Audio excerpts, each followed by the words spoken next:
కూటమి ప్రభుత్వం అధికారంలోకి వచ్చిన వెంటనే ఎదురుముండి పాత ఎడ్లలంక వంతెన నిర్మాణాలకి చర్యలు తీసుకుంటామని అవనిగడ్డ నియోజకవర్గ కూటమి అభ్యర్థి మండలి బుద్ధప్రసాద్ అన్నారు. నియోజకవర్గంలో తాగునీటి ఇబ్బందులు ఉన్నాయని వాటికి శాశ్వత పరిష్కారం చూపుతామన్నారు. పారిశ్రామికంగా నియోజకవర్గాన్ని అభివృద్ధి చేస్తామని చెప్పారు. సూపర్ 6 పథకాలపై ప్రజల నుంచి మంచి స్పందన వస్తోందని తెలిపారు. తనను ప్రజలు ఆశీర్వదిస్తే అవనిగడ్డ నియోజకవర్గాన్ని అభివృద్ధి చేస్తానని అంటున్న కూటమి అభ్యర్థి మండలి బుద్ధప్రసాద్తో మా ప్రతినిధి శ్రీనివాస్ ముఖాముఖి.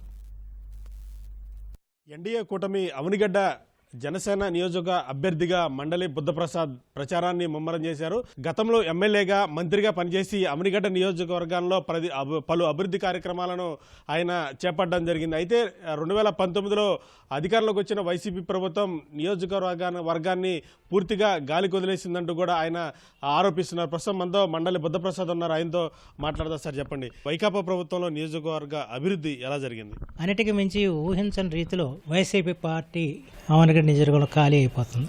సర్పంచ్లు కానివ్వండి, ఎంపీటీ సభ్యులు కానివ్వండి, లేదా పార్టీ యొక్క బాధ్యులుగా ఎవరైతే ఉన్నారో వారందరూ కూడా రోజు వారంతటి వారు వచ్చేసి మేము ఈ పరిపాలనతో విసిగిపోయాం, మేము వైసీపీ కార్యకర్తలను చెప్పుకోవడానికి సిగ్గుచేటుగా ఉంది, అంచేత మీ వెంట నడుస్తామని చెప్పి వాళ్ళు వస్తున్నారు. కొంతమంది జనసేనలో, కొంతమంది తెలుగుదేశంలో కూడా చేరుతున్న పరిస్థితులు ఉన్నాయి. ప్రజలంతా కూడా ఏకపక్షంగా ఉన్నారు. ఈ ప్రభుత్వ పాలన పారదోళాలని, ప్రత్యేకించి అవనిగడ్డలో సింహాద్రి రమేష్ బాబు దోపిడీని, అరాచకాన్ని అంతమొందించాలని చెప్పిన ఆలోచన వాళ్ళ ప్రజల్లో బాగా ప్రస్ఫుటంగా కనిపిస్తుంది.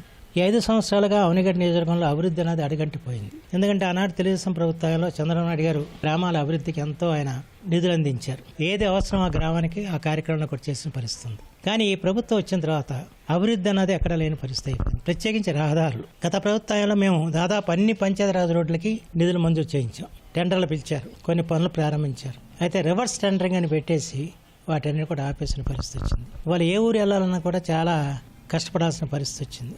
నా అంచనా ఏంటంటే ఇప్పుడు అవనిగడ్డ నియోజకవర్గం రోడ్లు కానీ మళ్ళీ వేయాలంటే 200-300 కోట్లు కావాల్సి వస్తుంది. ఆ రకంగా రహదారుల పరిస్థితి అస్తవ్యస్తమైన పరిస్థితి. ప్రధానంగా అవనిగడ్డ నియోజకవర్గంలో సముద్ర తీర ప్రాంతాల్లో ఎక్కువగా ఉన్నాయి. చాలా గ్రామాల్లో కూడా కనీస మౌలిక సదుపాయాలు లేక ప్రజలు తీవ్ర ఇబ్బందులు పడుతున్నారు. తుఫానా షెల్టర్లు కావచ్చు, ఇట్లాంటి చాలా వరకు కూడా శిథిలావస్థలు ఉన్నాయి. వీటి పరిస్థితి ఏంటి సార్? సునామీలు వచ్చినా, వరదలు వచ్చినా, తుఫాన్లు వచ్చినా నష్టపోయేది తీర ప్రాంతం అంతా కూడా. అయితే వాళ్ళ తీర ప్రాంతానికి రక్షణ లేని పరిస్థితి వచ్చింది. ఎందుకంటే ఆ రోజున సముద్ర కట్ట వేసాం, తర్వాత ఏటికట్టలు వరదలు వస్తే వరదల నుంచి కాపాడటం కోసం ఏటికట్టలు వేసాం. అవన్నీ కూడా వాళ్ళు ధ్వంసమైన పరిస్థితి వచ్చింది. వాటిని 5 సంవత్సరాలుగా మరమ్మతులు చేసిన పరిస్థితి లేదు. అంతేకాకుండా గతంలో మేము ఎక్కడైతే సైక్లోన్ షెల్టర్స్ కట్టించామో ఆ తర్వాత ఈ ప్రభుత్వంలో ఒక్క షెల్టర్ కూడా కట్టిన పరిస్థితి లేదు. అన్నిటికంటే ప్రధానంగా తీర ప్రాంతాల్లో మత్స్యకారుల యొక్క స్థితిగతులు చాలా అధ్వాన స్థితిలో ఉన్నాయి. మత్స్య పరిశ్రమకి ప్రోత్సాహం లేదు. ప్రత్యేకించి ఆక్వాకల్చర్ అంతా కూడా వాళ్ళ అడుగంటిపోయిన పరిస్థితి వచ్చింది. వాళ్ళ విద్యుత్ ఛార్జీలు బాగా పెంచేసారు ఆక్వాకల్చర్కి. దాంట్లో ఈ చిన్న రైతులందరూ కూడా ఆక్వాకల్చర్ని వదిలేసిన పరిస్థితి వచ్చింది. మళ్ళీ కూటమి ప్రభుత్వం రాగానే మళ్ళీ మత్స్య పరిశ్రమకి, ఆక్వాకల్చర్కి ప్రథమ ప్రాధాన్యత ఇచ్చి మళ్ళీ అవి వాటి ద్వారా మన సంపదని మనం సాధించే ప్రయత్నం చేయాల్సిన అవసరం ఉంది. ప్రతి ఎన్నికల్లో కూడా ఈ ఏటిమొగ్గ కావచ్చు, లేకపోతే ఎదురుమండి బ్రిడ్జిలు కావచ్చు, కొంత రాజకీయ హామీలుగానే మిగిలిపోతున్నాయని చెప్పి ప్రజల నుంచి కొన్ని విమర్శలు వస్తున్నాయి. కూటమి ప్రభుత్వం అధికారంలోకి వచ్చిన తర్వాత మీరేమన్నా వీటి నిర్మాణానికి చర్యలు తీసుకునే అవకాశం ఉందా? తీసుకుంటారా? ఏటిమొగ ఎదురుమండి బ్రిడ్జి ఈ తెలుగుదేశం ప్రభుత్వంలో ఆసియన్ బ్యాంక్ యొక్క నిధులు కొద్దిగా మిగిలితే ఆ నిధులతో దాన్ని ప్రపోజ్ చేశాం. ఈ లోపల ఎలక్షన్ నోటిఫికేషన్ వచ్చింది. టెండర్ పిలవక ముందు ప్రభుత్వం మార్గాన్ని ఏం చేశారంటే ఆ నిధులన్నీ కూడా చిత్తూరు జిల్లా తీసుకుపోయారు. దాంతో అది జరగని పరిస్థితి ఏర్పడింది.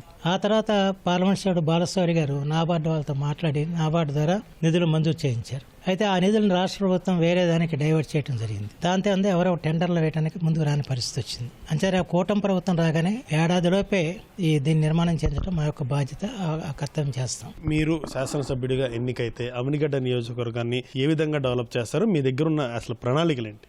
అంటే ప్రధానంగా ఇక్కడ సాగునీటి సమస్య, తాగునీటి సమస్య, ఈ 2 సమస్యలను తీర్చాల్సిన బాధ్యత ఉంది.